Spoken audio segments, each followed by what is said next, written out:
But என்னை பொறுத்த வரைக்கும் the industry that I'm seeing எல்லாம் யுனானிமஸாக உட்காந்து பேசி தீர்வு வந்து கண்டுபிடிக்க முடியுமா, தீர்வு கொண்டு வர முடியுமான்றது எனக்கு தெரியல. பிகாஸ் இது வந்து பல தடவை பேசப்பட்ட ஒன்று தான்.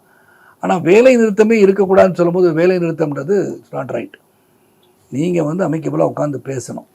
தென் as regard to some people take advance எரோன்ட்டுனா அது வந்து இண்டிவிஜுவல் கெப்பாசிட்டியில் அவங்களா வந்து they should talk to them and finalise that. நீங்கள் இப்போ அட்வான்ஸை கொடுத்துருக்கூடாது. அப்போ வந்து அட்வான்ஸுக்கு வச்சுக்கோங்க, அடுத்த படம் பண்ணுறேன்னு சொல்லியிருக்கலாம். Maybe is really got with some of the movie. எப்படி வேணாங்க, அது வந்து அவங்களோட இண்டிவிஜுவலாக உட்காந்து பேச வேண்டிய விஷயம்.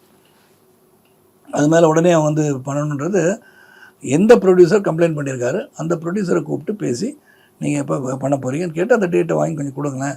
அப்படியே கொடுத்தாரா அவனுக்கு கால் ஷீட் தரலையான்னு. இல்லை சார் கதையை அமையலான்னு அவர் சொல்லலாம்ல. ஸோ இருதரப்பு சேர்ந்து தானே பேச முடியும். So I don't know what is happening. என்னை பொறுத்து ஜென்ரலாக வேலை நிறுத்தத்துக்கு பதிலாக உட்காந்து பேசுகின்ற ஒரு கமிட்டியை உருவாக்கி சுமூகமான ஒரு தீர்வு கண்டுபிடித்தால் அது சிறப்பாக இருக்கும்னு நான் நினைக்கிறேன்.